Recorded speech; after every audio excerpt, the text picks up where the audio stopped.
बेहतर वज़ीर आज़म कौन हो सकता है। थैंक यू शुक्रिया। नाम का ताल्लुक है तो वो मेरा नाम है मिस्टर मुनाफिक। सरबुलंदी अखलाक आपके नाम हो, ऑल स्टार्स की ताबनाकी आपके नाम हो। हम तो आपके ही वाशिफ करते हैं, होल वर्ल्ड की रहनुमाई आपके नाम हो। बादशाहों के बादशाह, हुक्मरानों के हुक्मरान, अजीम तर अमेरिका के एम्बेसडर को मेरा सलाम। मोहतरम, जहाँ तक सुपर पावर का ताल्लुक है तो that is not into my knowledge.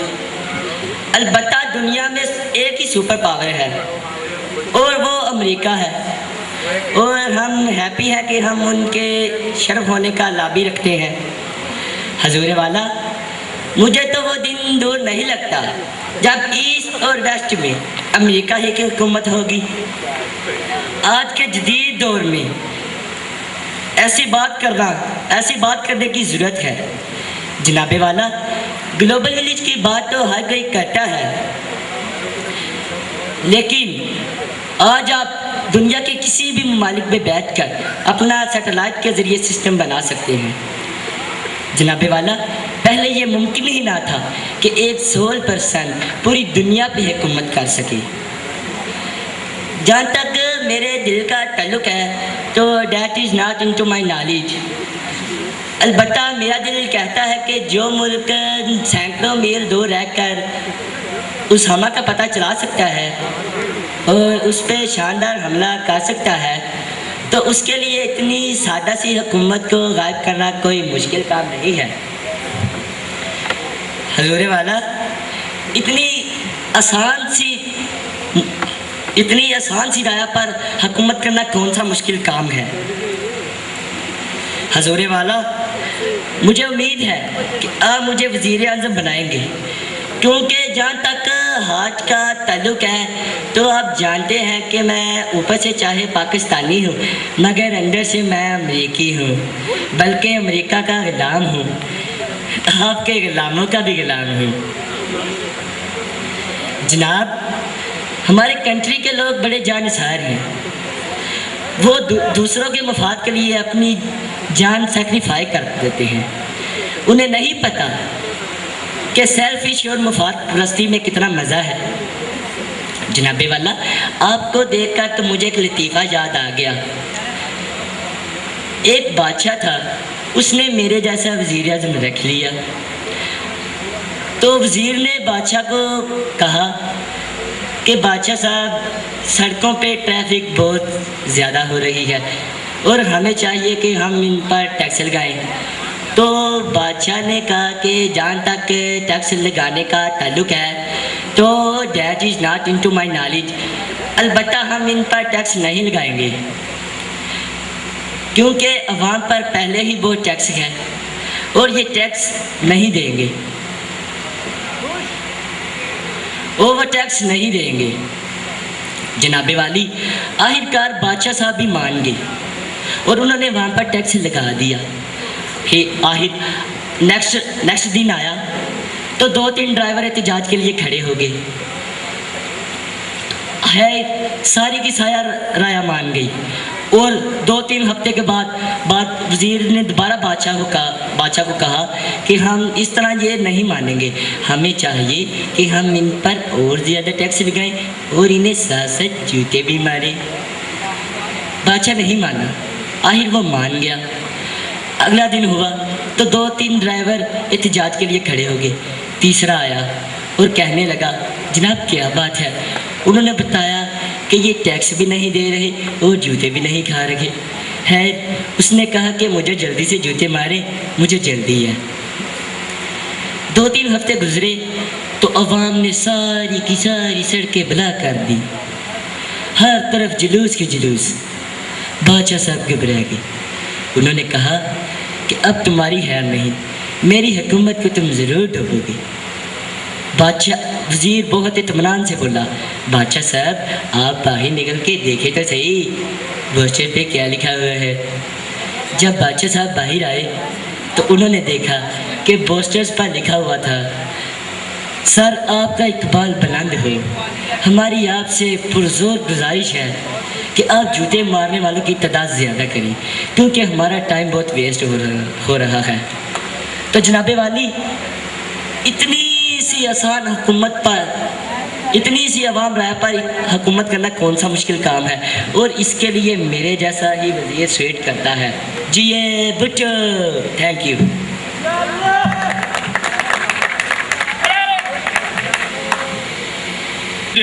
And found that Spolia is the best candidate.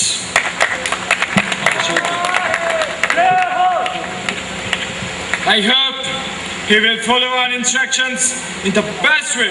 Pakistan, congratulations on the selection of Spolia as the next Prime Minister. Bye bye. Thank you, thank you.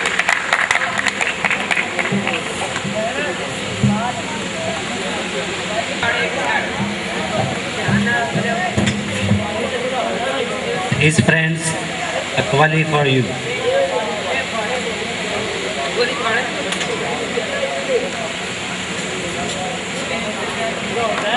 ढोला ते मानला सादिक अरबी ढोला, मरीदा तुअर लवा दे साडा, ये साडे दिल दिए अरबी ढोला। ए निज़ाम कदी नहीं आया, ए दिल नू भी ए भाया, ए निज़ाम कदी नहीं आया, ए दिल नू भी ए भाया, हुण मरीदा तुअर लवा साडे फरमाइश दे, हुण मरीदा तुअर लवा साडे फरमाइश दे, कोई तू ते दिल बता साडे फरमाइश दे। ए काम किसे ने कराया, जेड़ा आउंदिया तुसा कराया, हर हफ्ते टौंडे कराया, बस मैनू नवा लवाया, हुण कुक भी नवा लवा साडे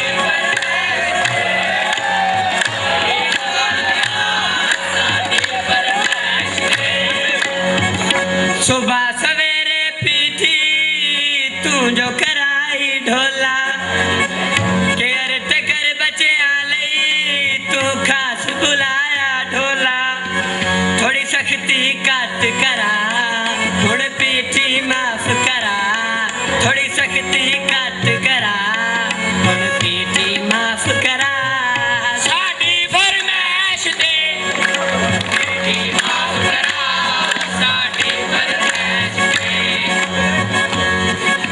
ब्लैक बोर्ड दी जगह वाइट बोर्ड तुसां लवाया, कालेज दे विच नवां प्रोजेक्टर सिस्टम लवाया, ए काम किसे ने कराया, जेड़ा तुसां आण वखाया, हुण क्लासां च सी लवा साडी फरमाइश दे, हुण क्लासां च सी लवा साडी फरमाइश दे, हुण पॉकेट मनी बना साडी फरमाइश दे। बायो दा टीचर तुसां नवा लवाया ढोला, कंप्यूटर दा टीचर साडा इस्लामाबादों आया, केयर टकर साडे लई सुबह सरातों आया, हुण पीठी माफ करा, थोड़ी सख्ती घट करा, हुण पीठी माफ करा, साडी फरमाइश दे, कोई होर तब्दीली लिया साडी फरमाइश दे, कोई होर तब्दीली लिया साडी फरमाइश दे। ए स्विमिंग पूल नू नवां रंग तुसां करवाया, ए बोटानिकल गार्डन तुसां बनाया ढोला, इहदे विच तला बनवाया, हर रंग दा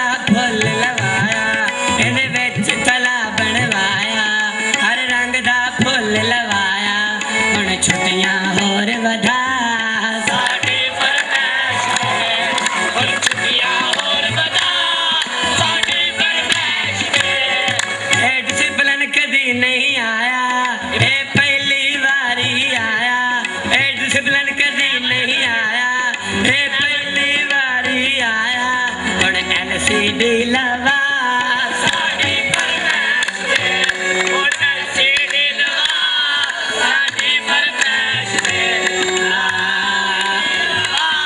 साड़ी फरमाइश पे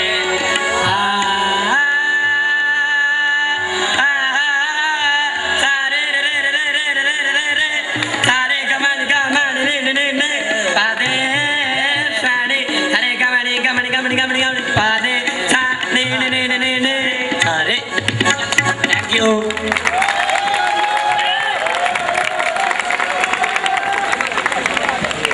बस जी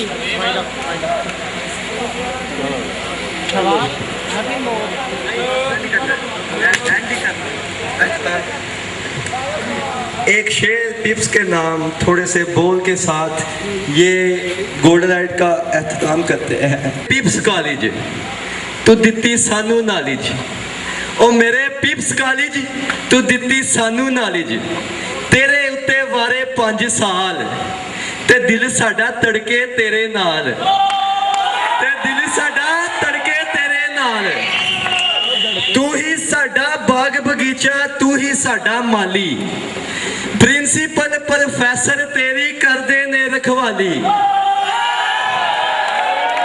तू ही साडा बाग बगीचा तू ही साडा माली, प्रिंसिपल प्रोफेसर तेरी करदे ने रखवाली। आगे से प्रिंसिपल साहब कहते हैं रखी साडी पग दा ख्याल ते दिल साडा तड़के पिप्स दे नाल। गोल्डन नाइट खत्म।